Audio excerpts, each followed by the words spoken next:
Dakilang Diyos. Amen. Awit tayo lahat. At Panginoon, maghari ka sa lahat ng panahon. Ang ngalan mo ay luwalhatiin. Ikaw lamang ang sasambahin. Kung gusto mong itaas ang iyong pangalan, ang iyong kamay, itaas mo, kapatid. Declaring God is in control in your life. Awitin ulit natin. Dakilang Diyos at Panginoon, maghari ka. Opo, Lord, maghari ka po sa lahat ng panahon, sa aming mga puso, sa aming pamilya, Lord. Ang ngalan mo lang ang aming pupurihin, luluwalhatiin at sasambahin. Amen.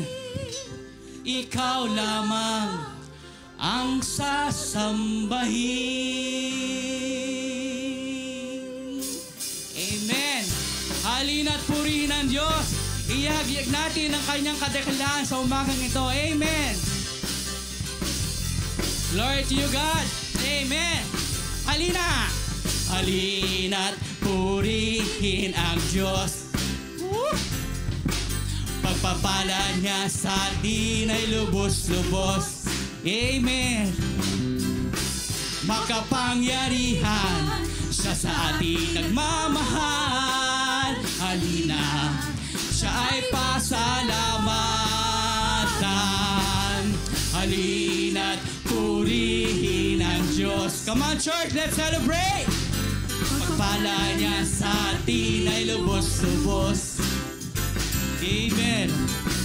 Makapangyarihan siya sa atin nagmamahal. Halina, siya ay pasalamatan. Dakilang Diyos at Panginoon, maghari ka sa lahat ng panahon. Ang ngalan mo ay luwalhatiin. Ikaw lamang ang sasambahin. Opo, Lord, ikaw lang. Halina, purihin ang Diyos. Halina, purihin ang Diyos. Amen. Pagpapala niya sa atin ay lubos-lubos. Makapangyarihan siya sa atin nagmamahal. Halina, siya ay pasalamatan. Dakilang Diyos, dakilang Diyos at Panginoon, maghari ka sa lahat ng panahon. Ang ngalan mo ay luwalhatiin. Ikaw lamang ang sasambahin. Dakilang Diyos, dakilang Diyos at Panginoon, maghari ka sa lahat ng panahon. Ang ngalan mo ay luwalhatiin. Ikaw lamang ang sasambahin. Amen. Halina't purihin ang Diyos. Halina't purihin ang Diyos. Halina, purihin ang Diyos. Halina't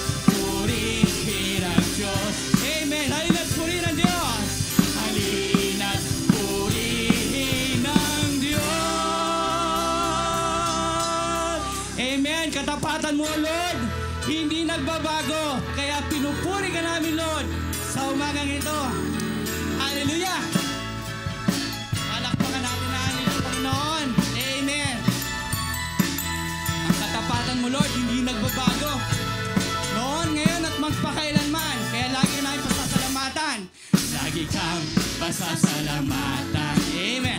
Sa lahat ng iyong kabutihan, pupurihin kita, sasayawan kita. Sa presensya mo, ako'y masasaya. Sa puso ko'y wala na nang iba. Oh Diyos, oh Diyos. Minsan pa, lagi kang pasasalamatan. Sa lahat ng iyong kabutihan, purihin kita, sasayawan kita. Sa presensya mo, ako'y masasaya. Oh Lord, sa puso ko'y wala na nang iba. Oh Diyos, oh Diyos. Pagkat lagi kong nararanasan ang pag-ibig mong hindi kaya tumpasan ang kahit na sino pa man. Wala nang hihigit pa sa iyo, pagmamahal o ang mapagkat. Ikaw ang Diyos na tapat kailan pa man. Salamat po Lord sa iyong katapatan. Amen. Lagi kang pasasalamatan. Sa awit tayong lahat ng iyong kabutihan. Pupurihin kita, sasayawan kita. Sa presensya mo, ako'y magsasaya. Sa puso ko'y wala na nang iba. Oh Diyos, oh Diyos. Pagkat lagi kong nararanasan ang pag-ibig mong hindi kaya. Amen. Tumasan ang kahit na sino pa man. Wala nang ang hihigit pa sa iyo, pagmamahal o ang mapagkat. Ikaw ang Diyos na tapat kailan. Wala nang hihigit. Pagkat lagi kong nararanasan ang pag-ibig mong hindi kaya tumpasan ang kahit na sino pa man. Wala nang ang hihigit pa sa iyong pagmamahal o ang mapagkat. Ikaw ang Diyos na tapat kailan. Wala nang hihigit pa. Amen. Wala nang ang hihigit pa sa iyong pagmamahal o ang mapagkat. Ikaw ang Diyos na tapat kailan. Ikaw ang Diyos na tapat kailan pa man. Ikaw ang Diyos na tapat kailan pa man. Ikaw ang Diyos na tapat kailan pa man. Ikaw ang Diyos na tapat kailan pa man. Kailan pa man, Lord. Kailan pa man. Ikaw ang Diyos na tapat. Kailan pa man. Amen. Kailan pa man. Kailan pa man. Salamat po, Lord, sa iyong katapatan. Sa Kuya Jel, good morning po sa lahat. Good morning. Kumusta po? So far ang ating pag-aaral about the church. Natututo po ba tayo? Medyo very, yung ating pag-aaral, bukod sa Sunday, mayroong pang Tuesday, di ba? At natutuwa po tayo, even sa TNT, yung attendance po, yung kumo-connect online, since we started yung series about the church, nag-i-increase po siya. Tinitingnan ko kasi yung mga nagla-log-in. So, we started like, siguro mga 25 yata yung Pastor Ron. Then, last Tuesday, nasa 40 plus. Of course, probably yung nag-online doon, hindi lang siya nag-iisa. So, we're happy with that. Blessing po yan, lalo na sa mga nagtuturo. Wala siyang nakikita rito, pero nandun kayo sa online. It's also a blessing. And this coming Tuesday, last part po ng series on church. So we hope and pray na let's continue to engage at matuto po tayo through our TNT every Tuesday. At bukod po diyan, please join us in prayer. Today po, unang meeting ng committee na binuo po natin to prepare us for our 50th anniversary next year. Isn't it exciting? Di ba? As early as now, nagpi-prepare na po tayo. So, please pray for the committee na we will come up with a good way how we can really celebrate our 50th anniversary na lahat tayo talagang we will be blessed in that celebration. So, yun po. And today, nasa series pa rin. Nasa series tayo ng About the Church, but this time, i-break po natin ang series because once in quarter, meron po tayong series about giving. And for this second quarter, today po yung lesson natin about giving. Sa pag-aaralan po natin, enjoying the benefits of generosity. Okay? Nabasa po kanina sa 1 Timothy. Binasa na po kanina that command those who are rich in this present world not to be arrogant, nor to put their hope in wealth, which is so uncertain, but to put their hope in God, who richly provides us with everything for our enjoyment. Command them to do good, to be rich in good deeds, and to be generous and willing to share. In this way, they will lay up treasure for themselves as a firm foundation for the coming age, so that they may take hold of the life that is truly life. That is truly life. Ito po yung pag-uusapan natin. True enjoyment in life is found not in hoarding riches.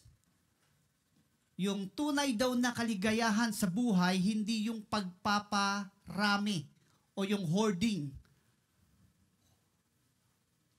Iba pa yung pagpaparami sa hindi dumadaloy. Yung hoarding talaga, nagpaparami pero hindi dumadaloy. Is found in not in hoarding riches, but in generously using what God provides for His glory and others' good.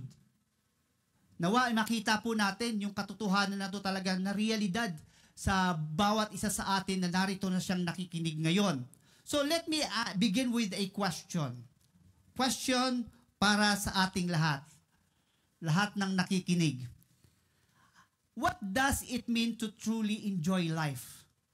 Ano ba talaga ang kahulugan para magkaroon ng tunay na kaligayahan sa buhay na ito? What does it mean to truly enjoy life?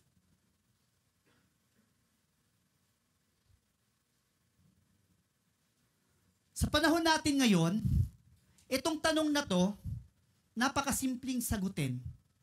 Very simple to answer this kind of question. Ang dali lang pong sagutin ng mundo kung tatanungin mo to sa mundo, itong tanong na to. Ang sagot lang is more wealth, more possessions, more comfort. Ganun lang po yun. Kung itatanong mo to sa mga hindi mananampalataya. Ganun lang po kasimple yung sagot nun. Ang mundo, nagsasabi na the more you have, the more you can enjoy. The more you have, the more you can enjoy. Sabi nga nila paano ka naman kasi ma-enjoy kung wala ka naman talaga? At paano ka makatulong kung wala ka naman talaga? So you must have the wealth of this world. But the Word of God offers radically different perspective pag pinag-usapan po natin ang salita ng Diyos. Sa binasa po nating text kanina, sa kalagitnaan noon, sinabi ni Apostle Paul na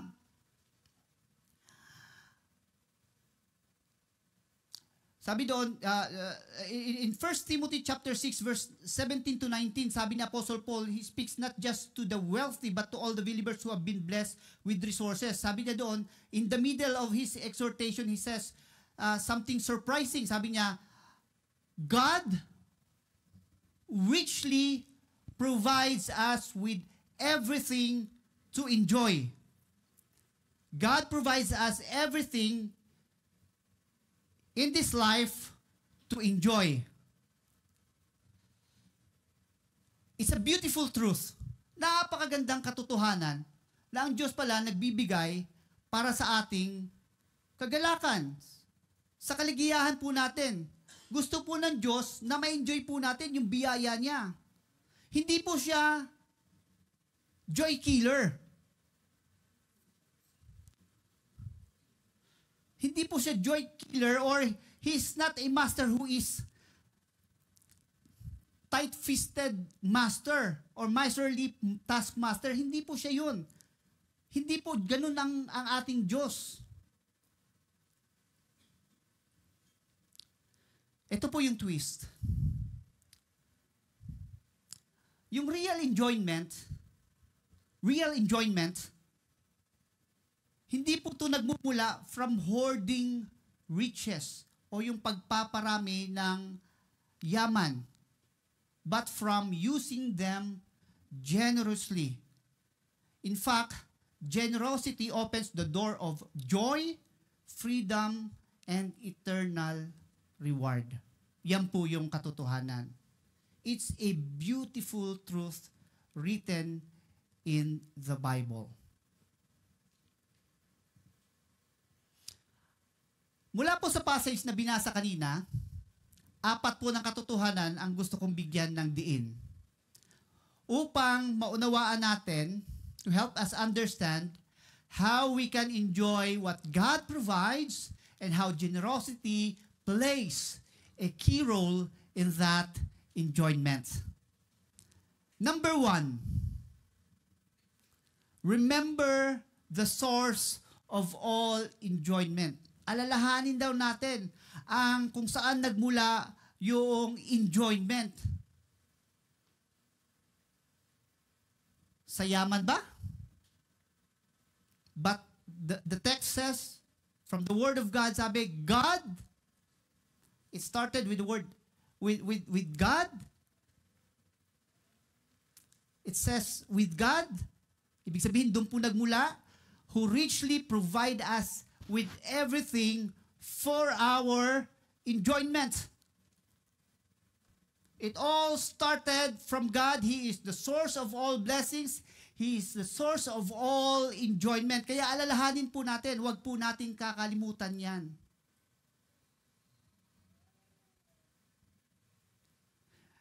Namubuhay po tayo sa kultura ngayon na ang tinuturo is for us to be self-made and self-sufficient. May nagpadala sa akin ng libro, basahin ko daw.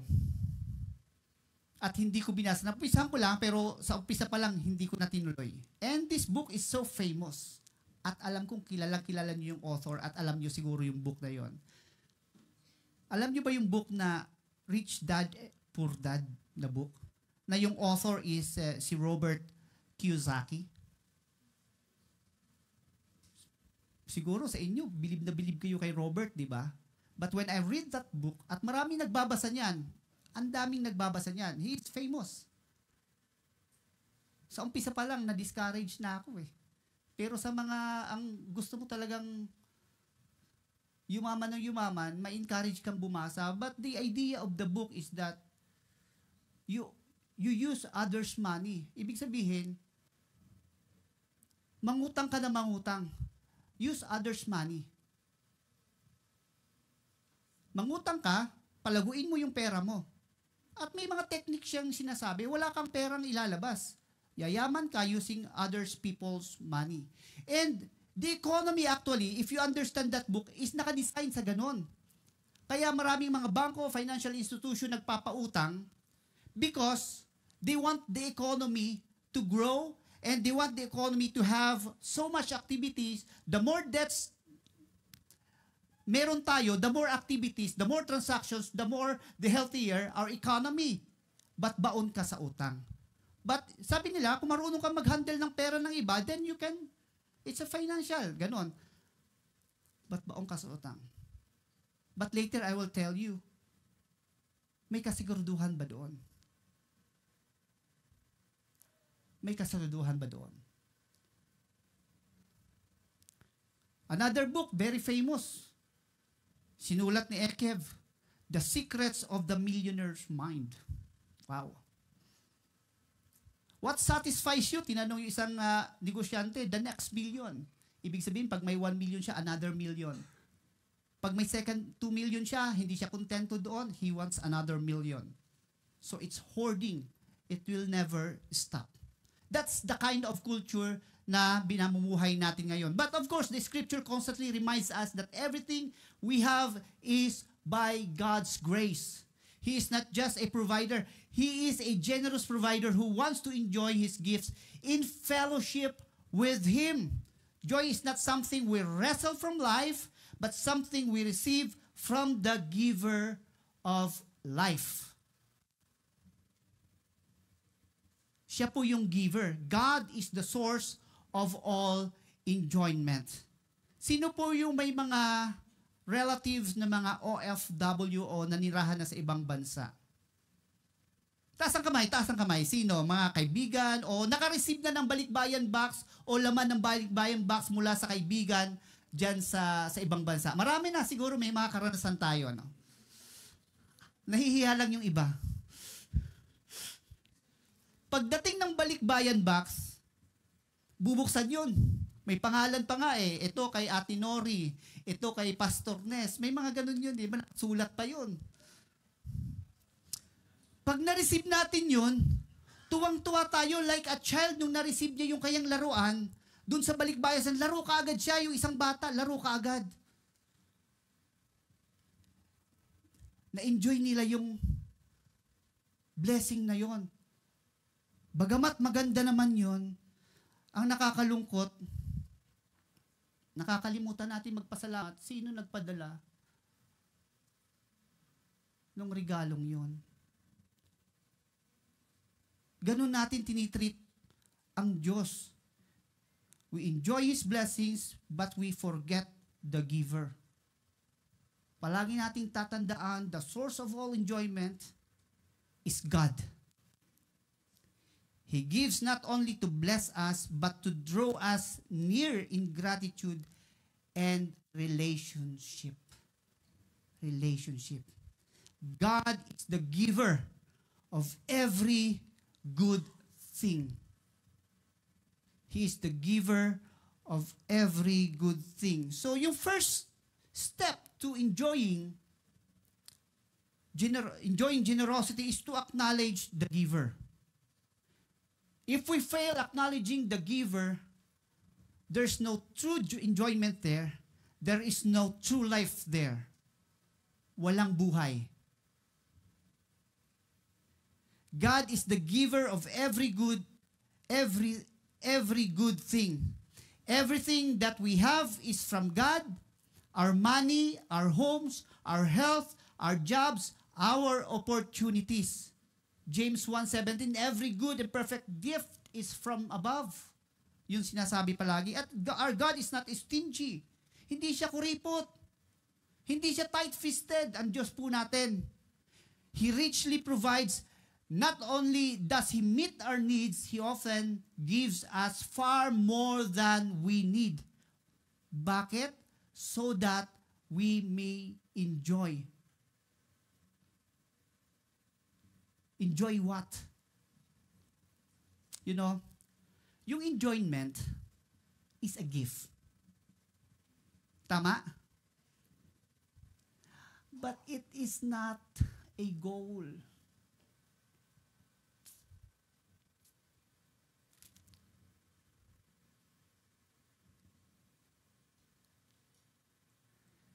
When we turn enjoyment into our ultimate goal, we become selfish and anxious. Kapag ang hinahabol-habol po natin ay yung yaman, yun po yung goal natin, magiging makasarili po tayo at maging maalalahanin po tayo. We will never enjoy this life. Tandaan po natin, let's not make yung enjoyment a goal. It's the gift of God. So when we see it a gift of God, we become more grateful to the giver of gift. To the giver of the enjoyment, God Himself.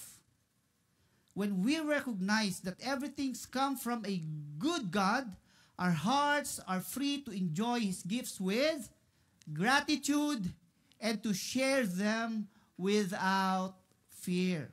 Hindi ka natatakot na mabusan ka.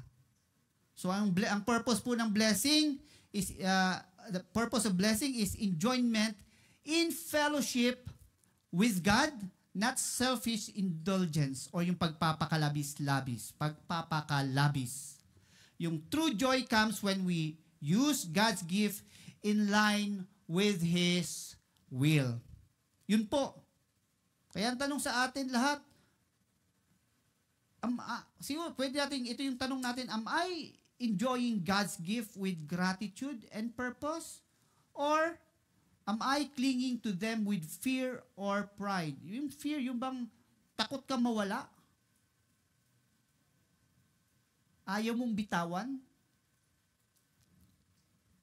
So number 1 is remember, alalahanin po natin that the source of all enjoyment, sino po? Si God po ang source of all enjoyment. Pangalawang punto na gusto po natin bigyan ng diin. Reject the deception of riches. Reject the deception of riches. Command those who are rich in this present, sabi sa text po natin, command those who are rich in this present world not to be arrogant, nor to put their hope in wealth, which is so uncertain.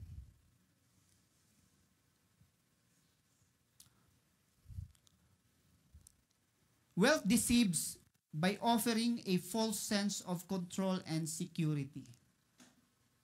Marami po siyang ino-offer na as if like providing you sense of control and security. But I hope and pray we can see the deception about those offering. Trusting money is like building a house on sand. It can collapse any moment. I'm a structural engineer. Ang trabaho ko pa talaga, bigyan ko po kayo ng idea, ang trabaho ko pagpapatibay po ng building. Na kahit may lumindol, hindi po guguho ang building. Yan po yung trabaho ko.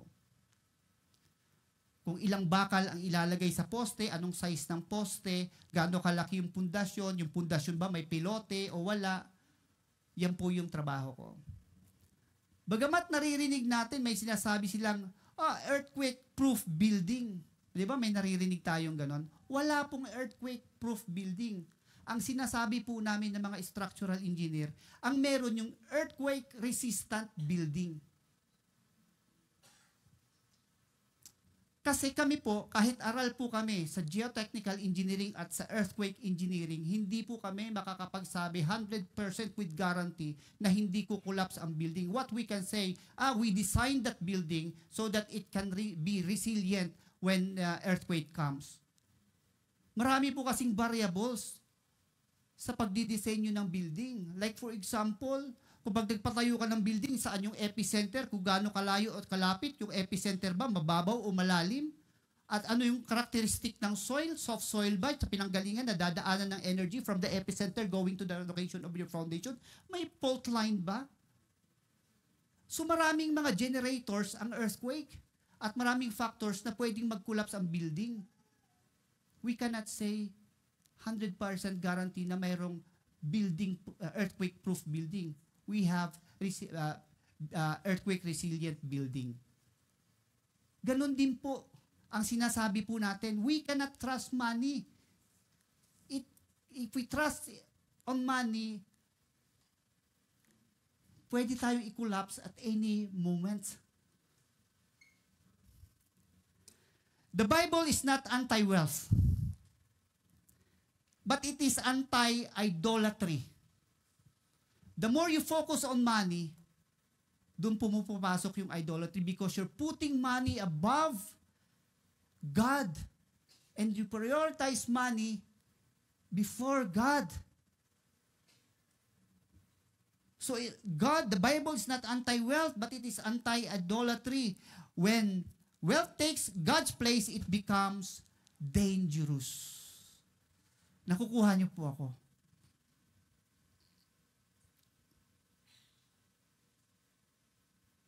Illustration po, marami pong business, when COVID-19 pandemic came, many businesses have collapsed. Owners' savings dried up and had to sell personal belongings. May nagsabi pa, akala ko secured na ako sa habang buhay pero isang pangyayari lang, wala na lahat. I have my personal experience. May mga businesses po kami ni Ate Nori. Nung nagkasakit po kami, sabay po kami nagka-cancer. Doon lahat, we need to close all. Isa pang interest ko talaga yung mag-invest sa isang company. Like for example, nag-invest ako sa isang company. Ang gusto ko talaga mag-invest at makakuha lang ko ng kahit small share lang sa mga hospitals. Ang hirap po makakuha ng share sa hospital. Kaya nung nabalitaan ko may isang group of company na magtatayo ng hospital sa Laguna, startup company, bumili ako ng share, nag-invest ako para makakuha ng share. Biglang hindi nag-progress yung startup company, lahat ng ininvest ko.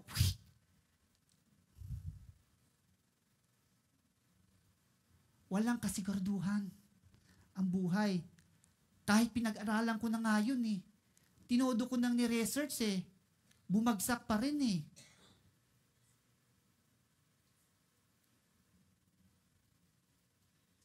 So ano pong sinasabi natin? Maraming wisdom sa Panginoon. At yung sinasabi, isa sa mga wisdom na sinasabi ng Panginoon sa mula sa kanyang salita, riches are uncertain. Wealth can disappear.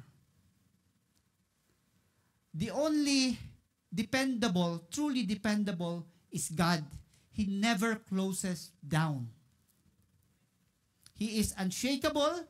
God is certain. He is our solid foundation. So, yung wealth po, nagseset po siya sa atin ng false security. Kung yung our security is, the foundation of our security is money. Sabi ko po sa inyo, they are uncertain. Wealth can disappear at any moment. Kaya sabi ni Apostle Paul na not to set your hope on the uncertainty of riches. Wealth is uncertain. It can vanish overnight through recession, disaster, illness, kagaya na nabanggit ko kanina, nagkasakit kami ni Mrs., and even death. But many people put all their security in it. Yung kawikaan po, ganito po pagkasulat sa kawikaan, Kabanata 23, talatang 4 hanggang 5. Tagalog po yung sinulat ko dyan. Napakagandang namnamin. Kaya Tagalog po yung sinulat ko. Yung pinakita ko dyan. Huwag mong pahirapan ang sarili mo sa pagpapayaman. Sa halip, pigilan mo ang iyong sarili at isipin kung ano ang mabuti. Dahil ang kayamanan ay madaling mawala at tila may pakpak na lumilipad sa kalawakan tulad ng isang agila.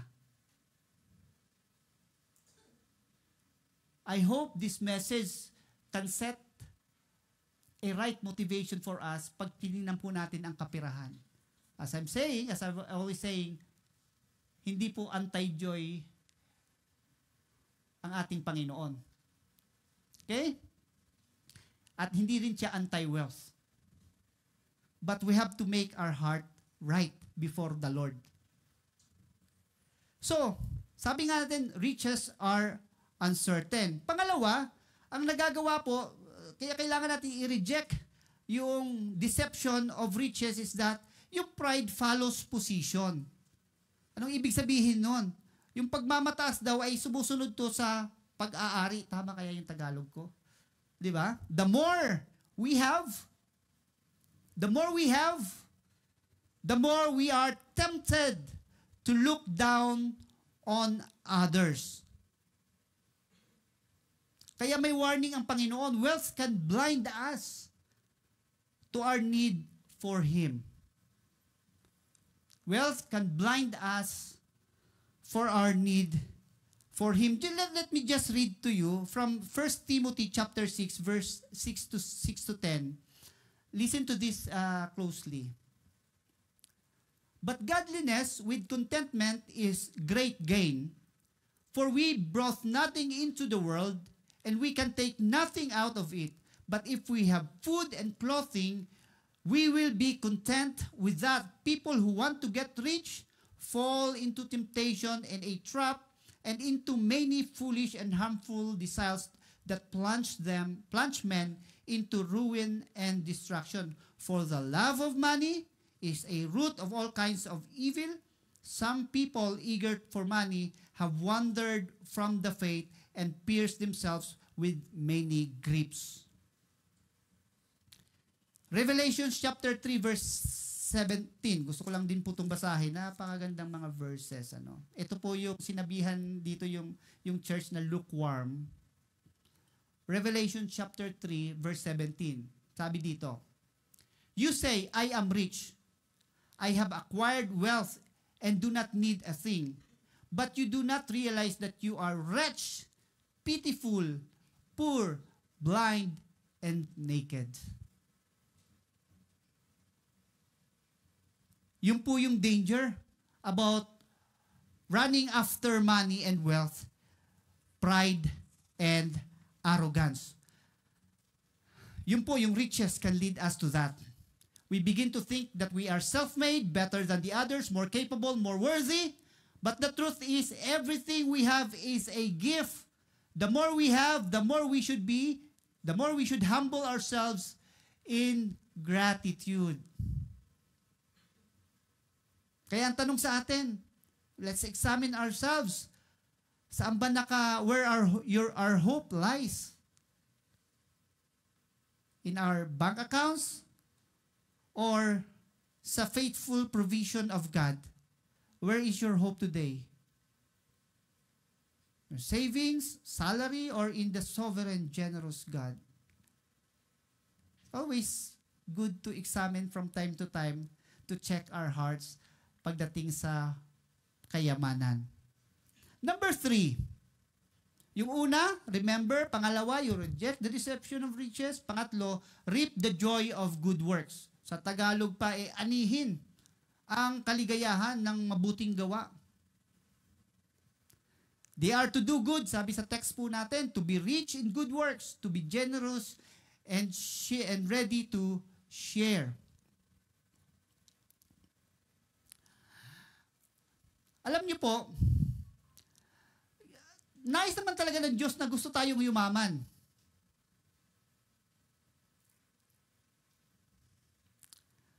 Not in possessions, but in good deeds. Maybe it's also in possessions. Generosity is the visible outworking of faith. When we give, we imitate God's character and multiply joy. Generous people are often the happiest people. Related po yun. Yung masayahing tao, they are often the people who are generous. Obserbahan nyo,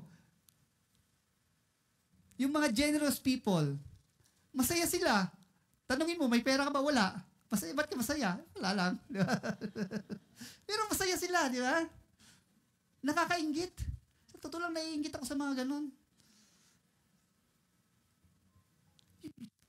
Not because they have less stress, but because they have more purpose. May story po.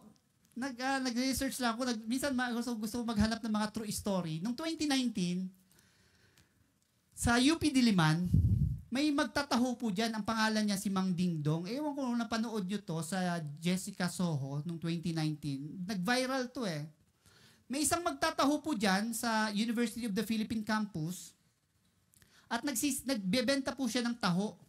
At doon sa pinagbebentahan niya, may isang estudyante na nag-struggle din sa kanyang pag-aaral. Kaya nung nalaman niyang nag-aaral siya na hindi pa nakapag-agahan, since that time, araw-araw niya nang binibigyan ng taho tuwing dumadaan doon. Araw-araw, binibigyan niya ng taho. Hindi sila magkakilala, of course, pero because of that encounter, nagkaroon sila ng connection. Binibigyan niya ng taho, even nga, pag umuulan, binibigyan niya ng jacket nung magtataho. At alam niyo po, nag-viral ito, alam mo bakit? Yung binibigyan niyang taho, pumasa sa bar exam. Now, naging babae ito Attorney Alex Castro na siya. Attorney Alex Castro. Sabi ni Mang Dingdong nung in-interview siya doon, tumulong lang naman ang gusto ko. Makatulong lang, maligaya na kahit walang kapalit. Mapakain ko lang sila, masaya na ako. He may not be financially rich, but he is rich in good works.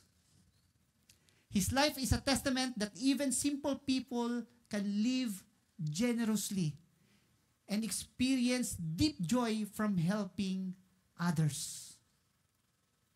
May lalim na kaligayahan ang dulot ng mapagbigay. Kaya ang relationship nila ngayon, they are like father and daughter, yung relationship nila. Nung si Tatay Dingdong, si Mang Dingdong, kailangan operahan sa mata, ang nagbayad, yung binibigyan niya ng taho. Napakagandang alalahanin yung mga ganong kwento ng kabutihan na mayroon ng tao, ang Diyos sa tao. So, i-redefine natin, tingnan natin ng maigi. Ano ba talaga ang ibig sabihin ng rich or richness? Tingnan natin. Yung rich po, ibig sabihin nito, let's not be rich, let's rich not in what we keep, but what we give. Maging mayaman tayo daw hindi sa ating para magkaroon, kundi maging mayaman daw tayo sa pagbibigay. In fact, the more we give, diba? The more we give, the more glorifying that to God. And in fact, the most generous people are not the ones who are many na kaya niya magbigay, but the ones who lacks or mayroong lackness yet can be able to provide.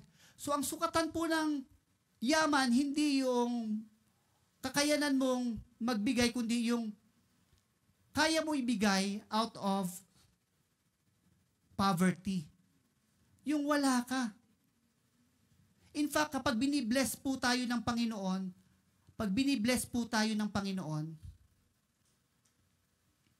ang ini-increase niya sa atin, yung ability natin to give. Yung ability natin to give. Kung 3 beses ka lang ng mga araw, hindi naman dapat madagdagan na sa 3 beses ka kumakain sa isang araw. Pareho pa rin naman, di ba? Hindi naman pag binilis ka ng Panginoon, dapat kumain ka na ng 10 beses sa isang araw. Hindi po ganun. Kapag binigyan ka ni Lord, hindi naman ibig sabihin na yung aircon mo sa bahay 1 horsepower, gagawin mong 5 horsepower. Hindi ganon. Ang ini-increase ni Lord sa atin, yung ability natin to give when the Lord bless us with money or any other thing. So, it's not about what we keep, it's what we give. Generosity is the fruit of a heart satisfied in God. Clear. So, instead of hoarding, we are called to overflow. Ano ibig sabihin nun? Let's do good, be rich in good works, be generous and ready to share.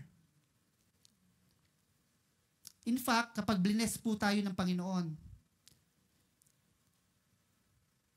and we are called to be generous, it's an invitation to participate in God's work. Every act of giving reflects God's heart. This is the kind of richness that brings joy. Sabi nga, the richest people daw in God's kingdom, ito yung mga mayayamang tao sa kingdom ng Diyos, are not those who have the most. Uy, kasali ako dyan kasi I don't have the most. Diba? It's not about those who have the most, but those who give the most. Generosity multiplies joys.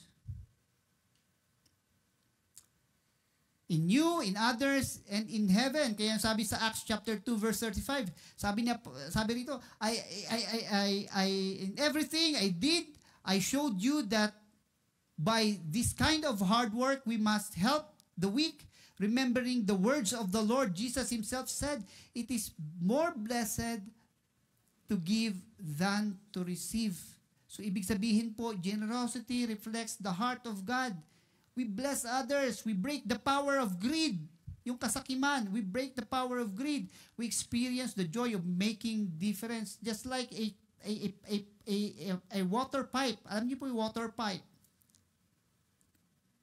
From the source to the reservoir. Hindi po tayo yung reservoir na mag-iipon ng tubig doon. We are like the pipe. Channel lang po tayo ng blessing. We're like a channel of blessing. Yung po tayo. So, what opportunities has God given you to be generous? May mga opportunity ba sa atin? Natutuwa po ako, even our church, marami pong generous dito sa church po natin. Hindi mo man sila nakikita, hindi mo napapansin, but there are many generous people in this church. And we praise the Lord for that. We praise the Lord for all of you. And they give with so much joy in their hearts. Pang-apat,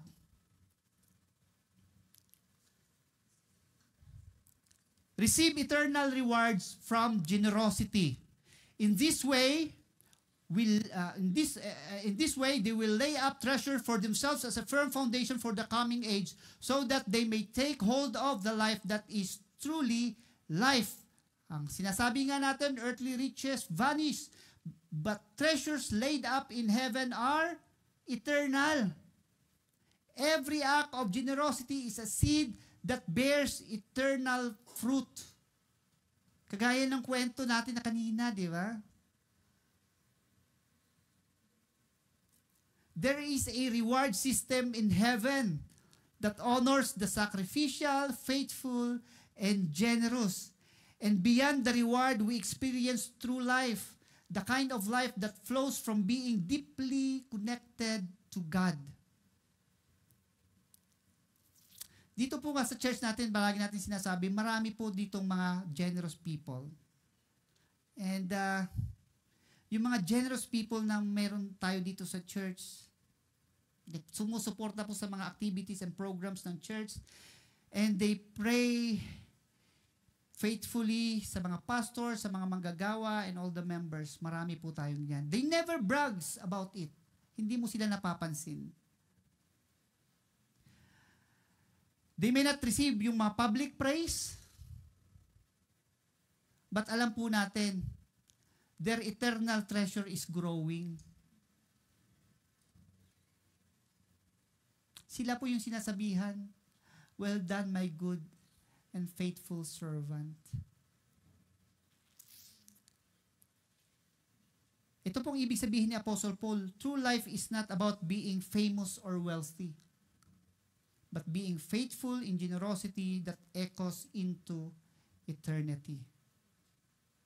Generosity po, invest in eternity. They invest treasures in heaven. They store up treasures in heaven. At masaya sila. Nakikita may mga binabagong buhay because of that generosity. Every gift, every act of kindness, every sacrifice made in faith is a deposit in heaven. You may not see it now, but one day you will. And generosity leads to true life.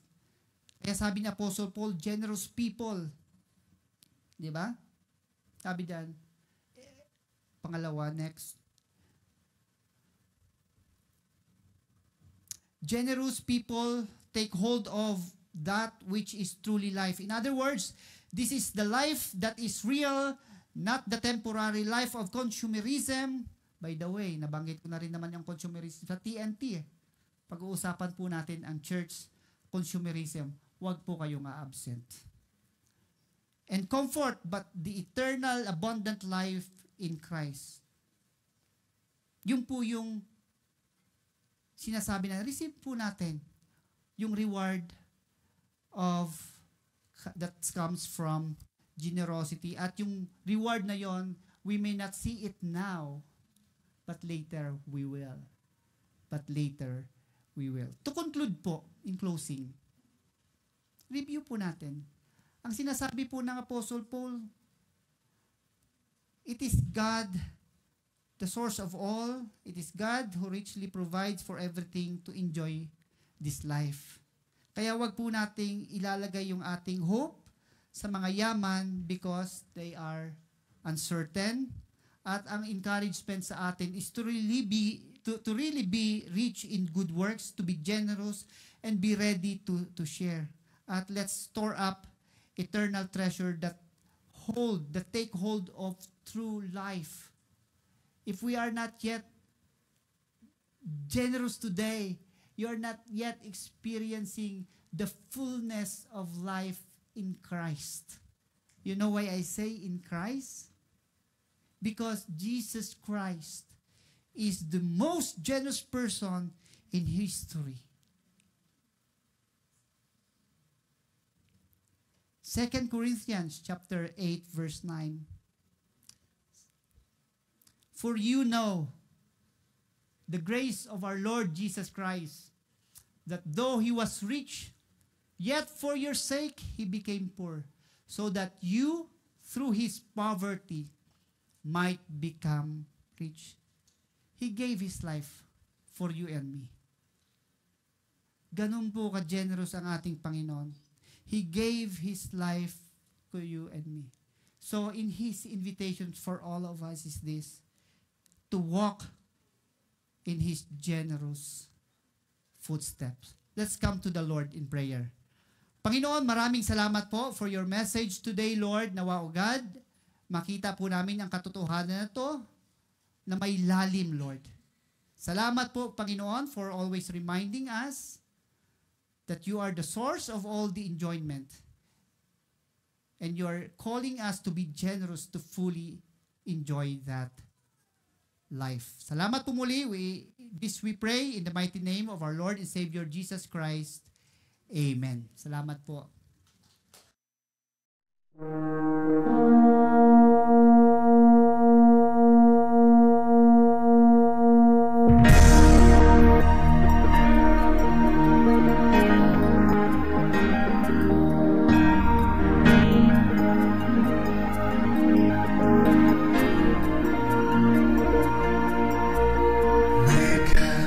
Your showcase an attraction for you, that others may see who you really are, and what you can do. And once they know you,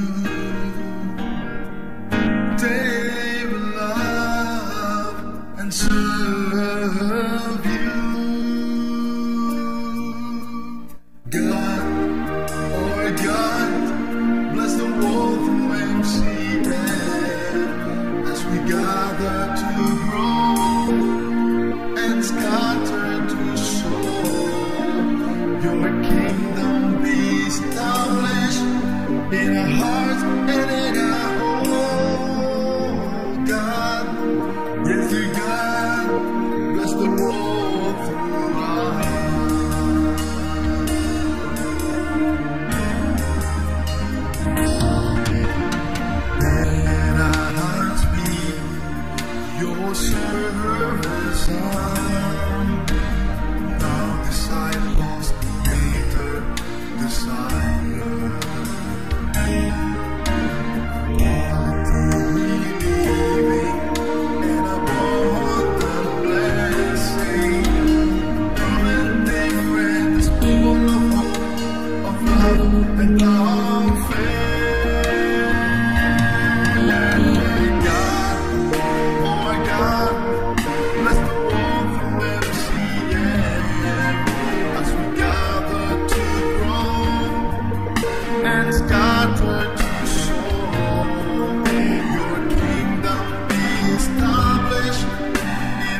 song.